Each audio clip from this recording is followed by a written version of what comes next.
Hello everyone, I am Sapna from the Department of Information Science and Engineering, NMAMIT Institute of Technology Nitte, and I welcome you all to the fourth day's sessions of online FDP on applied machine learning using Python. Today, I'll be presenting on the topic of clustering. In this session, I'll be giving a brief introduction to clustering and where it is being used in real time. Next, we'll discuss on the differences between classification and clustering, and then we'll move ahead and look into the different types of clustering, and finally we'll study the theory behind the popular clustering algorithm, that is the k-means clustering algorithm. So let us begin the session with introduction to clustering. What is clustering? In simple terms, we can define clustering as the process of grouping objects based on their similarities. That is, the objects belonging to a cluster are as similar as possible to one another, whereas the objects belonging to different clusters are as dissimilar as possible. In order to understand the idea of clustering better, let us consider an example of vegetable section in the supermarket. If we go into the vegetable section, we find that different vegetables are placed in different baskets, being completely separated from one another. Brinjals are separated from capsicums, tomatoes are separated from lemons. What does this mean? This indicates that the items which are similar to one another are placed in the same basket, which is representing the cluster for those items, and the items which are different from one another are separated from each other. This gives us a clear idea as to what clustering is actually about. The next question would be, where is clustering actually being used? Many of you might have subscribed to Netflix to spend some time watching movies during the lockdown. You might have also noticed that you get recommendations for movies to watch next. How does this happen? Yes, we have clustering algorithms in place that can help us get information on similar movies based on the watch history. And this is how clustering is being used in real time. With this brief introduction to clustering, let us move ahead and know the differences between classification and clustering. Classification is a supervised learning technique where predefined classes are associated with each of the instances of the training data based on which the model will be learning. The next time, if any new data is presented to the model, it uses the information it has learnt from to predict the class for the new data. The first half of this image clearly indicates the idea of classification. The model is being given the input set of data in the form of apples, and it is clearly indicated to the model that the data that it is being trained on are apples. The next time the model is shown an apple, it can easily predict that the item is the apple because it has been trained to identify apples. However, clustering is completely different from the classification. Clustering is an unsupervised learning technique where the training data will not have any labels associated with it. Given any set of data, the model will try to identify patterns in the data, and based on the patterns identified, it will try to group the objects with similar patterns into clusters. Now, in the second part of this diagram, we see that a model is being given the input data in the form of different objects, and the model identifies the patterns from these objects and groups the objects with similar patterns into clusters. So here we see apples being grouped into one cluster, the peaches being grouped into other cluster, and bananas being grouped into the last cluster. Now the major question is, when do we apply classification and when do we go ahead with clustering? Given any data set, if we find that the features are associated with labels, then we can easily say that we can go ahead with classification. But if we have the data set given in the form of features without any labels associated with it, then we can make use of clustering algorithms and find some useful informations or patterns from the given data. With this, let us move ahead and learn about the different types of clustering. Clustering can be broadly divided into two categories, that is partitional clustering and hierarchical clustering. Partitional clustering is a type of clustering that aims to create successive clusters by using some iterative processes. The different types of partitional clustering supported are k-means clustering and fuzzy c-means clustering. However, hierarchical clustering is a method of cluster analysis which seeks to build a hierarchy of clusters which will have a predetermined order from the top to bottom. The different classes under hierarchical clustering are agglomerative hierarchical clustering and divisive hierarchical clustering. Through these sessions, we will be able to learn about the k-means clustering algorithm and agglomerative clustering algorithm. In this video, we will completely focus on the theory behind k-means clustering, and in the next video, we will be learning how to apply k-means clustering on a dataset using Python.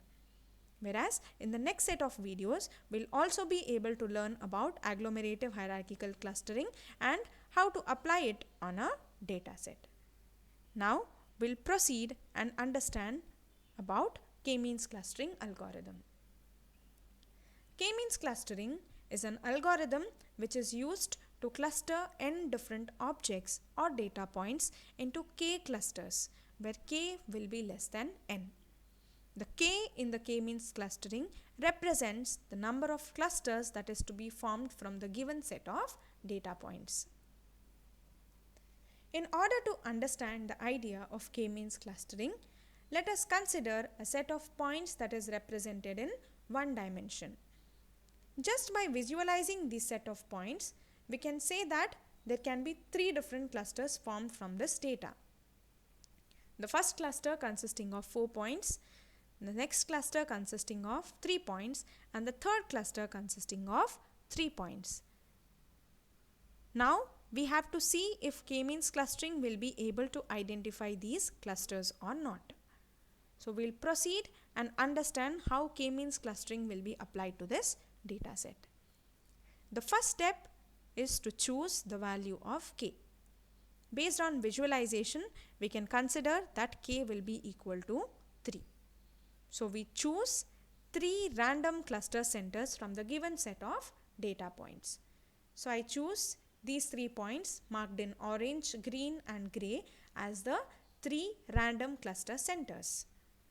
The next step will be to find the distance of each and every data point in the data set from the different cluster centers and assign it to the closest cluster center.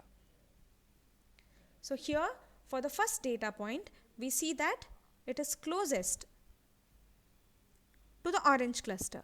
So, we assign it to the orange cluster. For the next data point, this data point is again closest to the orange cluster center. So, we assign this data point also to the orange cluster. The next data point is also closest to the orange cluster center and hence it will be assigned to the orange cluster as well. If we consider this data point will be closest to the green cluster center and hence it can be assigned to the green cluster. And the same goes with the next data point which is closest to the green cluster center. Now the remaining 2 points are closest to the grey cluster center and they will be assigned to the grey cluster. So for all the data points, we have found the cluster center to which it is nearest to and assigned it to those clusters. Now the next step would be to update the cluster centers with the means of each cluster. So for the first cluster, we have 4 data points and we have to compute the mean of these 4 data points to get the new cluster center which might be located somewhere over here. For the next cluster, that is the green cluster, we need to find the means of these 3 points in order to get the new cluster center, and the same goes with the gray cluster. So this will be the new cluster centers. The line which are in colors will be intersecting the black line, and the point of intersection corresponds to the new cluster centers. Now the next step would be to repeat the step 2 and 3 until none of the data points will be reassigned to a different cluster, which means that the cluster centers will not be changing anymore. In that case, we can stop the iterations and say that we have obtained the clusters. But sometimes there might be cases where convergence might not occur. That is, the cluster centers might keep on changing every time. In that case, how do we stop the algorithm? That can be with respect to the maximum iterations. So in case the convergence is not happening, we wait for maximum iterations to be completed, and once the maximum iterations are completed, we'll stop the algorithm and say that the clusters have been obtained. Now with respect to this, we'll have to repeat the step 2. So for each of the data points in the data set, we'll try to find the distance from the new set of cluster centers. So if we find for these 4 data points, these are closest to the orange cluster center, and hence they'll remain assigned to the orange cluster itself.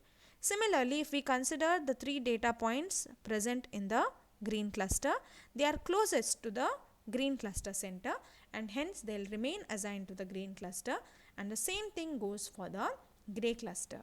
So if we see here, we see that none of the data points are being reassigned to a different cluster, which means that we have reached our stopping condition and we can terminate and say that the clusters have been obtained.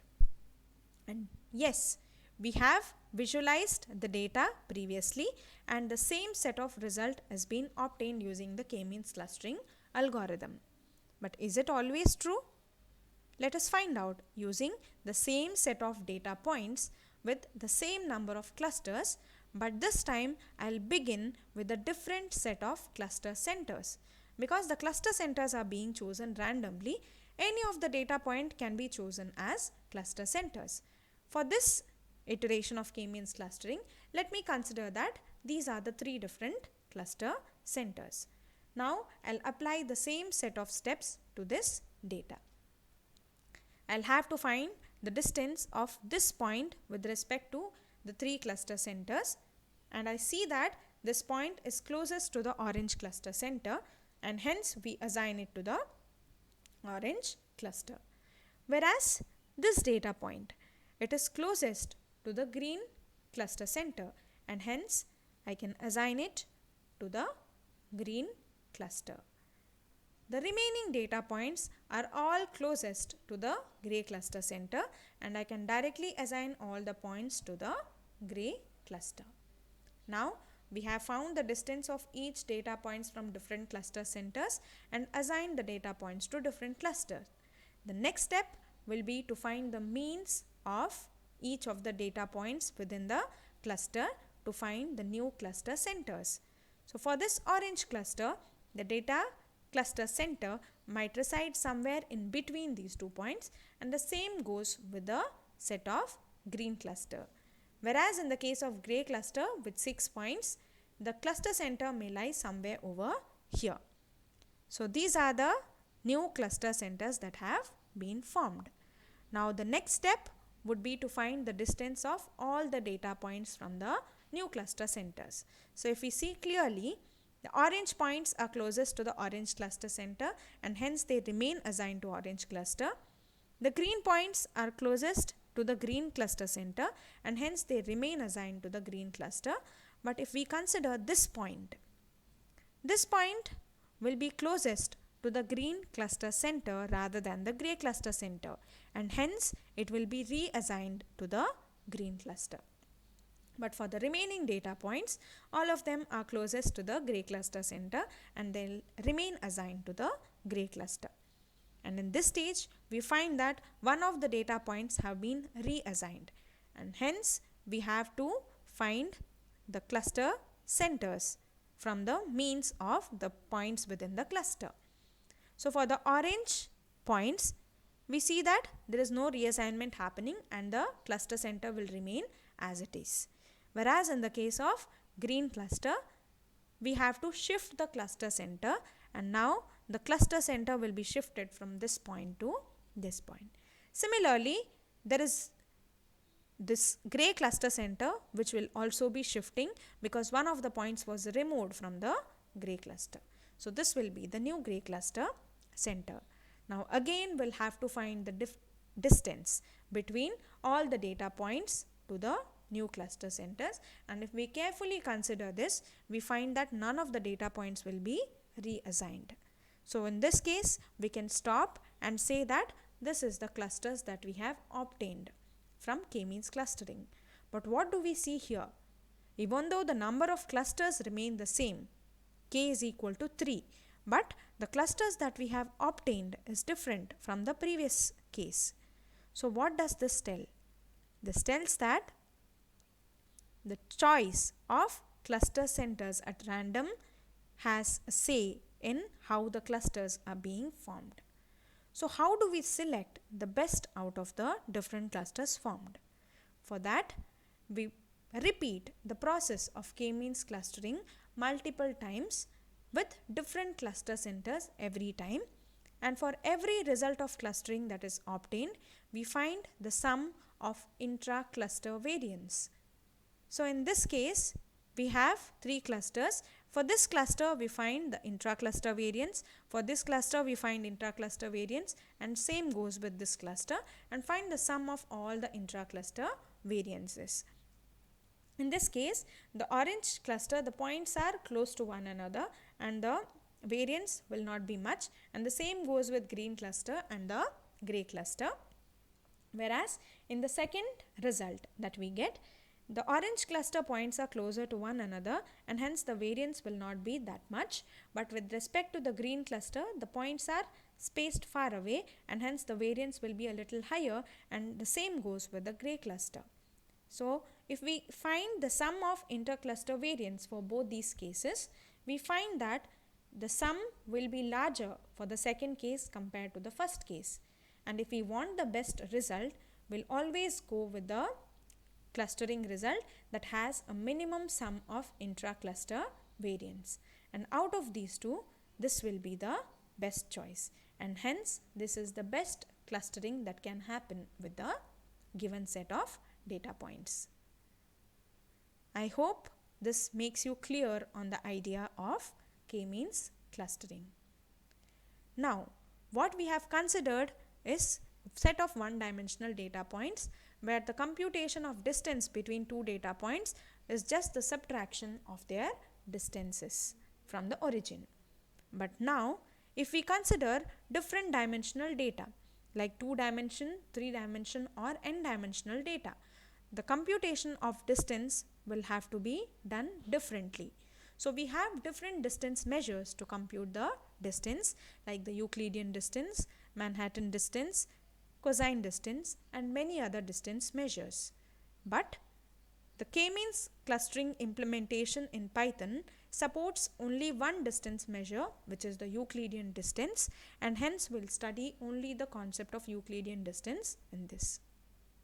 So let us consider a set of two-dimensional data points, and one data point is represented with the coordinates x1, y1, and the other data point is represented by the coordinates x2, y2. So now if I want to find the Euclidean distance between these 2 points, I can compute it with this formula that is mentioned here. Now if the same has to be applied on 3 dimensions, the same formula can be modified to include the z component as well. Now the last thing to be discussed with respect to the k-means clustering is how to choose the optimal value for k. So for this we have a method that is called as the elbow method. The elbow method uses WCSS, that is within cluster sum of squares, and plots it against different cluster numbers. So we take a range of cluster numbers, say k ranging from 1 to 10, and for each value of k we find WCSS, that is within cluster sum of squares. How are we supposed to find this? We have a formula for that, that is summation of xi minus yi the whole square, where xi will be representing the data point in the cluster I and yi is representing the centroid of the cluster I. We find the distance between those 2 points and square them for every data point and then sum all the distances to get the WCSS value. To understand this better, I will consider a case with k is equal to 2 and find WCSS. So I have 2 clusters over here. One is the orange cluster, other one is the green cluster, and I have stars representing the centers of both the clusters. Now for each of the data point, I will calculate the distance of it from the cluster center. So now this distance will be representing xi minus yi. So this distance is xi minus yi. This is also corresponding to xi minus yi. Now I find the square of this distance, the square of this distance, square of this, and the square of all the other distances, and then sum up all the distances in order to get the value of WCSS for k is equal to 2. Next, the same process will be repeated for k is equal to 3, 4 and so on for all the range of k that is considered. And once that is done, we will plot the value of number of clusters against the value of WCSS obtained. And if we carefully see the graph, we find a decreasing curve. For k is equal to 1, we see that the WCSS value is large, very large. And in the case of k is equal to 2 and further cluster numbers, we see that the value of WCSS is decreasing gradually. But we consider the case where the drop in the value of WCSS becomes slow. So if we see in this case, for k is equal to 1, the value of WCSS is very large. But for k is equal to 2, we see there is a high decrease in WCSS, and the same goes up to k is equal to 5. But from k is equal to 5 to k is equal to 6, we see that the reduction in WCSS is not that large. So we point this place and we can say that this is the elbow point. So elbow method is used to determine this elbow point at which the value of reduction or the change in WCSS becomes slow, and the value corresponding to this point, that is the number of clusters, the x value will be 5. So we name k is equal to 5. So we can have 5 clusters being generated from the given data. Similarly, using the elbow method, we will be able to determine the optimal value of k for any given data set.